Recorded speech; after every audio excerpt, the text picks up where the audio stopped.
Example से समझाऊं तो आप लोगों को काम आएगा, हमेशा जीवन पर्यंत काम आएगा। वो कहते हैं ना कि नदी ने अकड़ते हुए कुएं से कहा, नदी ने अकड़ते हुए कुएं से कहा, तू तो बहुत छोटा है, तेरी क्या औकात है मेरे सामने।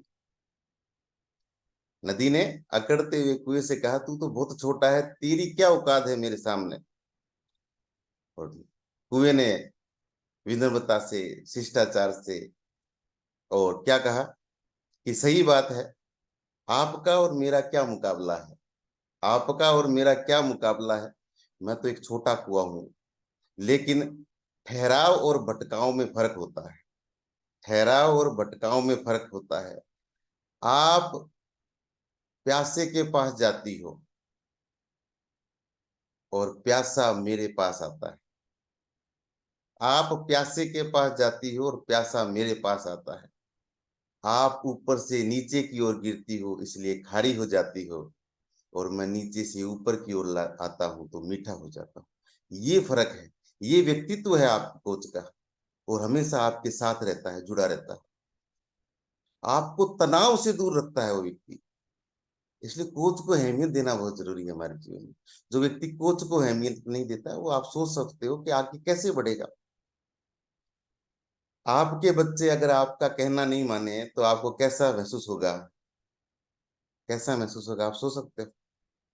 और वही हमारे जीवन में है। अगर आपके कोच का कहना आप नहीं मानते हो, उसकी गाइडलाइन से आप नहीं चलते हो, तो एक स्वस्थ जीवन की कल्पना करना स्वाभाविक नहीं है, असंभव है। क्योंकि कोच आपको डांटेगा भी, कोच आपको बार बार सुनाएगा भी, क्योंकि उसकी एक नैतिक जिम्मेदारी है आपको स्वस्थ रखना है, आपको लंबा जीवन देना, उसकी एक नैतिक जिम्मेदारी है। और आपका भी ये दायित्व बनता है कि आपको एक लंबा जीवन जीना है। एक अमेरिका में एक छोटी सी कहानी हुई थी कि एक बच्चा के पिताजी एक्सपायर हो गए थे, छोटी सी उम्र में। बच्चा 2 3 4 साल का था, और उसके दादाजी तो जो थे बहुत बुजुर्ग थे, यानी कि 50 प्लस थे। तो उन्होंने ये सोचा कि अब इस बच्चे की देखभाल करनी मेरी जिम्मेदारी है। तो उन्होंने अपने आप को स्वस्थ बनाया कि अगर अस्वस्थ रहा तो इस बच्चे का देखभाल कौन कर पाएगा। और इसने आपको स्वस्थ बनाया, उसको प्रॉपर तरीके से अपने आप को एकदम बढ़िया यूनिक स्टाइल से उन्होंने अपने आप को वापस जवान किया, यानी कि एक मेहनती तरीके से, क्योंकि उसको एक जिम्मेदारी मिली थी। इसलिए हमारा जीवन भी लंबा होना चाहिए। दो टाइप के जीवन होते हैं, एक तो लंबा जीवन, एक बड़ा जीवन। विवेकानंद जी बड़ा जीवन जी के गए थे, छोटी सी उम्र में उन्होंने बहुत बड़े काम किए थे जो आज हम उनको याद करते हैं। और हमारा उद्देश्य क्या है, हमें लंबा प्लस बड़ा जीवन बनना है। यानी कि हम एक स्वस्थ रहते हुए लोगों को एक बड़े जीवन की कल्पनाएं करवा सकते हैं। ये बहुत इंपॉर्टेंट है। इसलिए कोच को अहमियत देना बहुत जरूरी है। कोच आपको क्या कहता है, कोच आपको बार बार यही गाइड करता है कि तपना जरूरी है जीवन में, क्योंकि बिना तपे हुए कभी भी आपको जो गोल है आपके वो अचीव नहीं हो सकता। वो कहते हैं ना कि आग में जलकर ही सोना कुंदन बनता। ये क्यों है, क्योंकि वो कोच आपको गाइड करता है। एक कहानी के माध्यम से समझाऊंगा, फिर अपन आगे बढ़ेंगे कि कोच की अहमियत वो आपको बार बार गाइड क्यों करता है। एक व्यापारी थे, और व्यापारी वो मूर्तिकार के पास जाते हैं। एक व्यापारी मूर्तिकार के पास जाते हैं और कहते हैं कि मुझे एक मूर्ति बना के दीजिए। मूर्तिकार कहता है जरूर, मेरा तो काम ही यही है, मैं जरूर मूर्ति बनाऊंगा। तो व्यापारी ऑर्डर दे के चले जाते हैं। मूर्तिकार दो बड़े बड़े पत्थर अपने पास लेके आते हैं, और पहले पत्थर को उठाते हैं, और जैसे ही वो छेनी और हथौड़े की चोट से उस पत्थर को एक मूर्त में बदलने का प्रयास करते हैं, उस पत्थर से आवाज आती है कि छोड़ दो मुझे, दर्द हो रहा है मुझे, छोड़ दो मुझे, मुझे दर्द हो रहा है। कोच कहता है दर्द तो होगा, लेकिन जिस दिन मूर्त बनोगे तो आप एक अच्छा जीवन जी पाओगे। लेकिन वो नहीं मानता है। अंततः उसको वो पत्थर छोड़ना पड़ा क्योंकि उसको दर्द हो रही थी। उस मूर्तिकार ने दूसरा पत्थर उठाया और उससे भी छेनी और हथौड़ी की चोट से वो मूर्त में बनाने का काम करना प्रारंभ करता है। लेकिन दोबारा उस पत्थर से आवाज आती है। उस पत्थर ने क्या कहा? उस पत्थर ने कहा कि सर, मुझे भी दर्द हो रहा है, लेकिन मैं दर्द को सहन कर लूंगा। मुझे तो आप मूर्त में बदल दीजिए। मुझे तो मूर्त में बदल दीजिए। मुझे एक अच्छी मूर्ति में कन्वर्ट कर दीजिए। 2 दिन बाद में वो व्यापारी वो जो मूर्ति का ऑर्डर जो दिया दिया था वो वापस लेने के लिए आते हैं और उस मूर्तिकार से पूछते हैं क्या मेरा ऑर्डर तैयार हो गया है? तो मूर्तिकार कहता है कि हाँ, आपका ऑर्डर तैयार हो गया है, ये आपकी मूर्ति है। तो व्यापारी जैसे ही वो मूर्ति लेके जाते हैं तो उन्हें रास्ते में उन्हीं के पास में उस मूर्त के पास में दूसरा पत्थर जिसको छेनी और हथौड़े की चोट से दर्द हो रहा था वो पड़ा था वहीं। तो व्यापारी कहता है कि ये मूर्ति तो मैं लेके जा रहा हूं, अगर आपको ये पत्थर आपके काम का नहीं है तो मैं अपने साथ ले जाऊं? मूर्तिकार कहता है हाँ, मेरे कोई काम का नहीं है, आप ले जा सकते हैं, लेकिन करेंगे क्या इसका? क्या करेंगे आप इसका? तो व्यापारी कहता है कि मूर्ति तो मंदिर में स्थापित हो जाएगी और ये जो पत्थर है ये नारियल फोड़ने के काम आएगा। जिसको पहले छेनी और हथौड़े की चोट से दर्द हो रहा था, और ये अभी जो लेके जाएगा उसको नारियल फोड़ने के काम आएगा। मूर्ति लग गई मंदिर में और पत्थर लग गया उसके सामने। जो भी आता बार बार उस पे नारियल फोड़ता, उसको दर्द होता। क्यों? मंदिर में तो भक्त आते ही रहते हैं, लोग आते रहते और उसको दर्द होता रहता। समय बीतता चला गया और बहुत लंबा समय बीतता चला गया। अंदर वाली मूर्ति हमेशा हंसती रहती, बाहर वाली मूर्ति हम बाहर वाला जो पत्थर था वो रोता रहता। जब एक बार इनकी बात होती है तो कहता है कि इतना दर्द क्यों है? पत्थर मूर्ति से पूछता है इतना दर्द क्यों है? और ये बात आप साथ लेके जाइएगा और अपनी कोच की अहमियत को समझिएगा।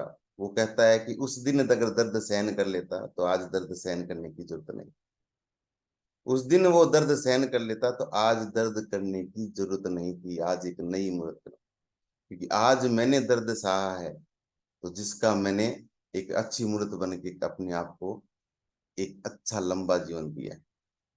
वो कहते हैं ना कि जिस पत्थर पर छेनी और हथौड़े की चोट से अगर दर्द होता है वो कभी मूर्त नहीं बन सकता।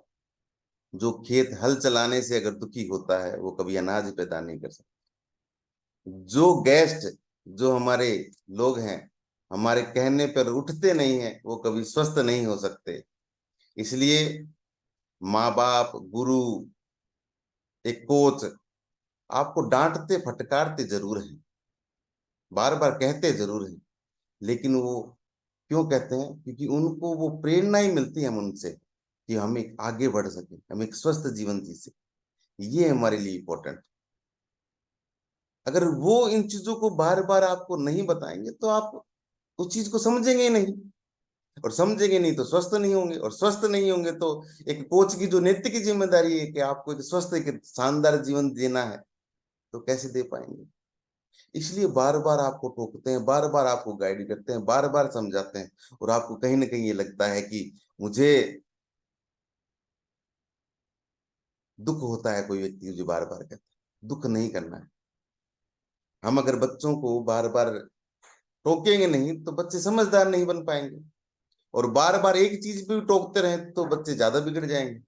इसलिए हमेशा ये कोच क्या करते हैं, विनम्रता से आपको आगे बढ़ाते हैं, और उनका एक नैतिक जिम्मेदारी है, क्योंकि एक दायित्व मिला हुआ है कि हमें सब कुछ आपको एक लंबा जीवन, एक स्वस्थ जीवन देना है। इसलिए आप पे मेहनत किया जा रहा है। इसलिए मैं इस मैसेज के माध्यम से आपको ये समझाना चाह रहा हूं कि आपको इस कम्युनिटी में कोई ना कोई कोच लेके आया है, और जो कोच लेके आया, आप कोच को अहमियत नहीं देंगे तो आप एक स्वस्थ जीवन की कल्पना भी नहीं कर सकते। आप उनका बार बार कहना मानेंगे, बार बार चीजों तो अगर चीजों को बताएंगे तो वो क्या करेंगे, आपको एक अच्छा एक स्वस्थ जीवन देने की उनकी एक जिम्मेदारी बनती है। वो आपको बहते हैं ना, अब एक अच्छा खाना खाना है, आपको सुबह टाइमली उठकर एक्सरसाइज करनी है, उसके बाद में एक अच्छा खाना खाना है, वो आपको डाइट प्लान बना के देते हैं, वो आपको नई चीजें बताते हैं। वो क्यों बताते हैं कि आप एक स्वस्थ और एक शानदार जीवन जी। आपने इस कम्युनिटी में सुना होगा लोगों के असाध्य रोग भी सही हो रहे हैं। असाध्य रोग कैसे, आपकी एक ब्लेसिंग के साथ में, और आपकी मेहनत और लगन और कोच की गाइड में रहते हुए चीजें सही होती है। इसलिए कोच को बार बार अहमियत देना जरूरी है। कई बार देखता हूँ शाम का सेशन रहता है तो लोग एक्सरसाइज करके फ्री हो जाते हैं, 80% पार्ट को अहमियत नहीं देते। लेकिन आज आप समझ जाओगे 80% पार्ट क्यों जरूरी है। आपका बच्चा अगर स्कूल चला जाए और वहां पे कोई टीचर नहीं मिले तो क्या होगा। 20% पार्ट कंप्लीट हो गया आपका, कि वहां पे चले गए स्कूल में, क्लास है, लेकिन वहां पे कोई टीचर नहीं हो तो बच्चा कितनी देर बैठा रहेगा, कोई मतलब ही नहीं। इसलिए जो चीजें खाने पीने की वो 80% सेशन में क्यों बताई जाती है, इसलिए बताई जाती है कि आपको ओवरऑल, यानी कि आपका सर्वांगीण विकास हो सके, और सर्वांगीण क्या हो सके, आप लोगों को स्वच्छता के बारे में समझाया जा सके, इसलिए जरूरी है। खुशी हुई कि 222 लोग थे, अभी तक 194 194 लोग जुड़े हुए हैं। और ऐसे ही आप अपने लोगों को बताना है कि हमें एक अच्छा जीवन जीना है, तो अंत तक 80% तक सुनते रहें, क्योंकि कोच आप पे मेहनत करते हैं, कोच आप पे पूरा डेडिकेशन होकर काम करते हैं, तैयारी करते हैं वो चीजों को समझाने के प्रति। इसलिए सोलर सेशन मेरा आज अलग इसलिए था कि ये जरूरी भी था आप लोगों को बताना। तो ये बहुत जरूरी है, आज के बाद में हमेशा अपने कोच की रेस्पेक्ट करनी है, और कोच को जैसे जैसे आप कोच कहे उसके गाइड में बना रहना है, और वो बहुत गुड। तो ये हमारा था आज का 80% पार्ट। तो थैंक यू सो मच आप लोगों को बने रहने के लिए। अब अपन बात करते हैं, सबसे पहले चेस करते हैं सभी। बात करते हैं अपने नेक्स्ट सेगमेंट में। आज सबसे पहले तो उन साथियों से बात करेंगे जिनका हैप्पी बर्थडे है, एनिवर्सरी है, क्योंकि वो हो नहीं पाया था, तो अब वो जल्दी जल्दी हैंड रेज करके आगे आ जाएंगे। और वो भी साथी आए जिन्होंने अपने कोच को अहमियत दी है, और कोच की गाइड में रहते हुए अमेजिंग रिजल्ट प्राप्त किए। हालांकि यहाँ पे सभी लोग देते हैं और सभी इस चीज को समझते हैं, तो आप भी हमारे लिए एक हैं, तो जल्दी जल्दी हैंड रेज करेंगे कि सर तुमचंद, हैंड रेज करेंगे भाई जल्दी जल्दी। ऐसे लगना चाहिए कि आप हमारे लिए कितने इम्पोर्टेंट हैं। क्या बात। तो सबसे पहले हमारे सुपरस्टार संजय सर से ही बात करते हैं, उसके बाद में नेक्स्ट संजय सर से।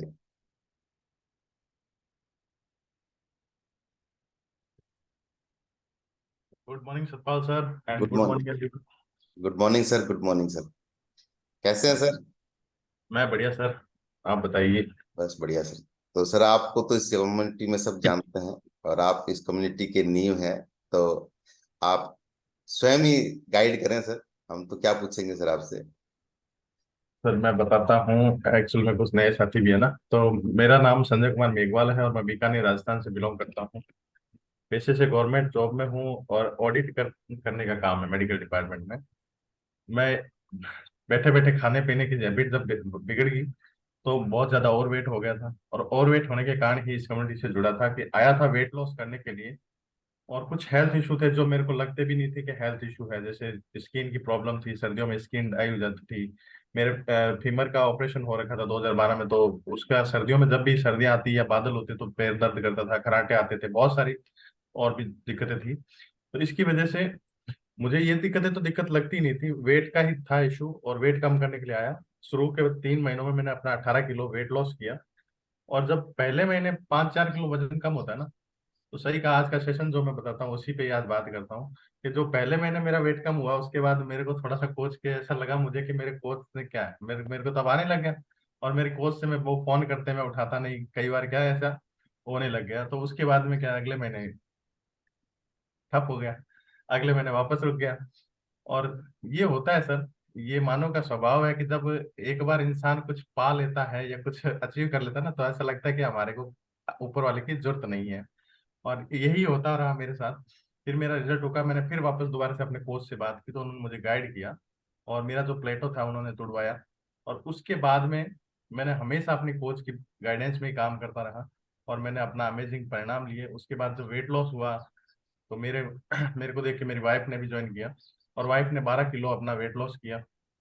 12 किलो वेट लॉस करने के बाद में मेरे सबसे बड़ा जो रिजल्ट आया मेरे मदर का आया। मेरे मदर का सर्दियों में उनका नी कैप लगाते थे और वो सीढ़ियाँ वगैरह चढ़ना बहुत मुश्किल था, मतलब घुटनों में पेन रहता था, दोनों घुटनों में। और उससे पहले मौसी का घुटनों का वो दोनों इलाज करवा के उन्होंने चेंज करवाए थे। तो मदर का भी ये था कि भाई अब मुझे 1-2 महीने में मेरा भी घुटने ये चेंज कराओ। लेकिन हम उनको कहते थे कि भाई आप नॉर्मल थोड़ा बहुत घूमा करो। यहाँ आने के बाद पता चला कि उनके लिए भी बहुत जबरदस्त सा न्यूट्रिशन है हमारे पास।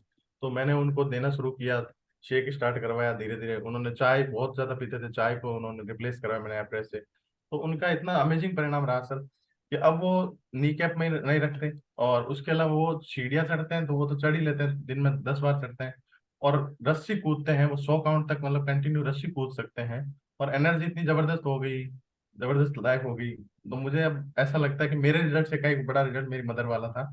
और एक बच्चे का रिजल्ट था, मेरे बच्चे का रिजल्ट ये था कि वो बीमार हो जाता था बहुत ज्यादा सर्दियों में। फर्स्ट का जो साल था उसका, उसमें एक बार वो बीमार हुआ सर्दियों में, निमोनिया हो गया। उसके बाद से जब भी वो टाइम आता, ये सर्दियों के 4-5 महीने आते, तो वो बीमार हो जाता। तो उसको भी मैंने डायनोशेक देना स्टार्ट किया, तब से वो आज तक 3 साल हो गए मेरे को, चौथा साल चल रहा है लगभग। तो इन 4 सालों में एक बार भी मुझे डॉक्टर के पास विजिट करने की जरूरत नहीं पड़ी। क्या और बात। वो बहुत ज्यादा जबरदस्त उसकी मतलब ग्रोथ भी हुई और हाइट भी बढ़ी, प्लस उसका जो खाने पीने का रूटीन है वो भी सेट हुआ। तो बहुत अमेजिंग फैमिली का रिजल्ट लेने के बाद में मेरे काफी सारे रिश्तेदार, मेरे जानकार जितने भी थे, उन्होंने पूछना शुरू किया। फिर उनको मैंने बताना शुरू किया। तो शुरू शुरू में जैसे मेरे कोच से मैं बात करवाता, फिर वही बात दोबारा से मेरे जो कहते हैं ना मानव स्वभाव, तो मानव स्वभाव में ऐसा आने लगा, अब तो मुझे सब कुछ आने लग गया, मैं तो लोगों को अपने आप ही गाइड कर सकता हूँ। तो मैंने मेरे कोच से बात करना फिर वापस बंद कर दिया। तो धीरे धीरे मेरा वापस, लोग मानते नहीं थे शुरुआत में। तो फिर मैंने सोचा कि कुछ ना कुछ हम गलती कर रहे हैं। मैंने मेरे कोच से फिर बात दोबारा वापस स्टार्ट की और मेरे कोच ने जैसा जैसा मुझे गाइड किया, वो गाइड करते करते आज इतनी बड़ी कम्युनिटी बनी अपनी। क्या और बहुत मजा आ रहा है सर लाइफ जीने का। तो सबसे पहले तो मैं थैंक यू करूंगा मेरे कोच मुकेश तिवारी सर का, जिसकी वजह से मुझे ये कम्युनिटी मिली क्या और बात। मैं इतने सारे लोगों की हेल्प कर पा रहा हूँ। तो क्या थैंक बात। You sir, thank you so much. और आज का सेशन सच में अमेजिंग था। ये अगर मैं तो अगर सभी समझ जाए ना कि भाई हमें जो लेके आया है या फिर हमारे जो सीनियर है उनकी वजह से ही हम हैं, या उनकी वजह से हमारा ये परिणाम है, और उनके ये परिणाम हम लगातार लेते रहे, बेटर करते रहे, अपने कोच से बात करते रहे, तो सबकी लाइफ अच्छी हो सकती है। Thank you so much sir. Thank you so much sir, thank you, thank you. तो सभी क्लैपिंग करेंगे संजय सर के लिए, बहुत ही अमेजिंग। देखो सर कंटिन्यू बोल रहे थे, मैं चुप ही था क्योंकि रिजल्ट अपने आप बताते रहते हैं, खत्म नहीं हो रहे थे, कंटिन्यू में आ रहे थे रिजल्ट पे रिजल्ट, रिजल्ट पे रिजल्ट। और ये क्या है, इस कम्युनिटी का कमाल है। कम्युनिटी बताती है इतने शानदार रिजल्ट क्यों आते हैं कि वो पोस्ट के माध्यम से गाइड करते हुए आप उसको फॉलो करते हो, तो आपके एक अमेजिंग रिजल्ट आते हैं। तो संजय सर के लिए क्लैपिंग करेंगे और इनके सुपर डुपर हमारे सबके एंटोर कह सकते हो मुकेश तिवारी सर के लिए क्लैपिंग करेंगे। नेक्स्ट हम बात करते हैं, सुरेश पवार सर से बात करते हैं। सुरेश पवार सर को अनम्यूट ऑप्शन दिया जाए। गुड मॉर्निंग सर, कैसे हैं गुड सर? मॉर्निंग। बहुत अच्छे हैं सर, बिल्कुल। तो सर आप बताएं, हमारी कम्युनिटी को आप कहाँ से बिलोंग करते हैं, कितना समय हो गया है इस क्लब से जुड़े हुए? सर मैं बीकानेर राजस्थान से बिलोंग करता हूँ और मेरे को 9 मंथ कंप्लीट हो गए हैं इस कम्युनिटी से जुड़े हुए। क्या बात है और सर। मेरे कोच आप ही हैं, जितेंद्र सर हैं और अन्य। मैंने बहुत अच्छे परिणाम लिए हैं इसमें। मेरा जो फिजिकल फिटनेस तो बहुत अच्छा हुआ है और मानसिक के रूप से भी मुझे काफी बेनिफिट मिला है। मैंने आप कोचेज की सभी जो गाइडलाइन है उसको फॉलो करते हुए सर मुझे एक अलग प्रॉब्लम थी जो मैं शेयर करना चाहता हूँ। मुझे अपनिया प्रॉब्लम थी, मैंने हाँ पहले सर। नहीं बताया। अपनिया में क्या है, ऑक्सीजन लेवल जो है ना सोते समय नींद में वो डाउन होता है 94 से 95 90, मतलब कम होता है, 80 से भी कम होता था मेरा। ओके, तो वो मेरा काफी ठीक हुआ है, वो डाउन नहीं होता सर अब। क्या तो बात। उस एक्चुअली ये होता है कि सोते समय आदमी सोता तो रहता है लेकिन उसका नींद का कोटा पूरा नहीं होता और वो परेशान होता है। तो ये एक बहुत ही गंभीर समस्या थी, उसे मुझे निजात मिला है। क्या बात है सर, बहुत ही शानदार। बहुत बहुत धन्यवाद आप सभी कोचेज को जो इन्होंने अच्छा मतलब इस तरह से ये कम्युनिटी बनाई और आप लोगों ने गाइड किया, अच्छा कर रहे हैं। बहुत बहुत धन्यवाद sir. Thank you so much sir, बहुत बहुत धन्यवाद आपका भी रहा। Thank you sir. और देखा इतना जो भयावह है सर, बता ही नहीं सकते थे कि एक्चुअली ऑक्सीजन सोते सोते अगर ऑक्सीजन लेवल कम होता है तो ये एक स्थिति अच्छी नहीं थी। और आज एक सुखद जीवन मिल रहा है उनको, तो ये इनके लिए सुरेश सर के लिए क्लैपिंग करेंगे कि इस कम्युनिटी से उनको एक नया जीवन मिला है। तो एक परिणाम और लेते हैं। मुझे सही हुई है क्या? आपको तो ऐसे हुई है? शिव महादेव कृपा। मशीन तो आपने 3 साल से ही छोड़ रखी है।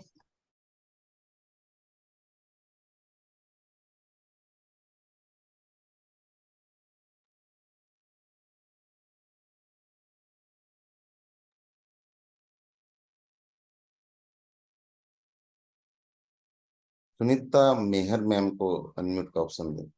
सुनीता मैम से करते हैं बात। Good morning ma'am. Good morning sir. कैसे हैं मैम? आप कैसे हो सर? बढ़िया, फर्स्ट क्लास मैम, आप बताएं। बढ़िया सर, बढ़िया, बहुत बढ़िया। हाँ जी मैम, आप बताएं कहाँ से बिलोंग करते हैं, कितना समय हो गया इस कम्युनिटी से जुड़े हुए? सर हम संग्रह से बिलोंग करते हैं, हनुमानगढ़ जिले से। ओके, तो मैम बताएं आप कितना समय हो गया आपको? मेरे को समय सर 2.5 महीने होंगे। क्या बात है, तो 2.5 महीने में तो मैम आपके रिजल्ट भी बहुत शानदार आए होंगे। हाँ जी सर, सब तो आपकी दया सर। तो जल्दी जल्दी शेयर करें मैम, आप हमारी कम्युनिटी को बताएं। हाँ जी सर, मेरे घुटनों में बहुत पेन रहता था और कमर भी बहुत दर्द रहता था सर, वो सही हो गया। क्या बात है, बहुत ही शानदार, बहुत ही शानदार। और सर बिल्कुल रात को नींद नहीं आती थी बिल्कुल, अब सुबह टाइम से उठ जाते हैं, सुबह 5 बजे क्लास ज्वाइन करते हैं। क्या बात है, बहुत ही बढ़िया, जैसे एक लगन सी रहती है, सुबह सर आएंगे, उनके दर्शन होंगे। बहुत अच्छा सर। क्या बात है मैम। तो और मैम बस वजन भी कम किया होगा आपने? हाँ सर, 8 किलो वजन कम हुआ है। क्या बात है, बहुत ही शानदार, क्लैपिंग करेंगे भी सुनीता मैम के लिए, बहुत ही शानदार इनका रिजल्ट हो। तो मैम आपके कोच कौन है? मेरे को सर अजय सर और पूर्ण सर हैं। क्या बात है, अजय सर, पूर्ण सर। पूर्ण सर तो बहुत ही अमेजिंग कोच है, इन्होंने हाँ अपना यस। पूरा ही बॉडी चेंज की है। हाँ जी तो सर। मैम कैसा लग रहा है आपको इस क्लब में हम जुड़कर? सर बहुत बढ़िया लग रहा है, बहुत ही अच्छा लग रहा है, आप सभी सरों से बात करके बहुत अच्छा लगता है। क्या बात है, बहुत ही बढ़िया, बहुत ही। तो thank you so much ma'am, और बहुत बहुत आपका भी धन्यवाद। सर, आप सभी सरों का बहुत बहुत दिल से thank you sir. Thank you ma'am, बहुत बहुत धन्यवाद आपका। तो ये थे सुनीता मैम और इनके कोच अजय कुमार सर, पूर्ण सर, बहुत ही इनके लिए क्लैपिंग करेंगे सभी, और बहुत ही शानदार इनका अमेजिंग रिजल्ट है। तो आज के लिए इतना ही, बहुत बहुत धन्यवाद आप लोगों का, और आप लोग इतने दिन बने रहे। तो सिस्टम से एक रिक्वेस्ट है, एक बढ़िया सा एनर्जेटिक गाना लगा दिया जाए और खुशी के साथ अपन अलविदा करेंगे। बाय तो किसी की मुस्कुराहटों पे हो निसार, किसी का दर्द मिल सके तो ले उधार, किसी के वास्ते हो तेरे दिल में प्यार, जीना इसी का नाम है। किसी की मुस्कुराहटों पे हो निसार, किसी का दर्द मिल सके तो ले उधार, किसी के वास्ते हो तेरे दिल में प्यार, जीना इसी का नाम है।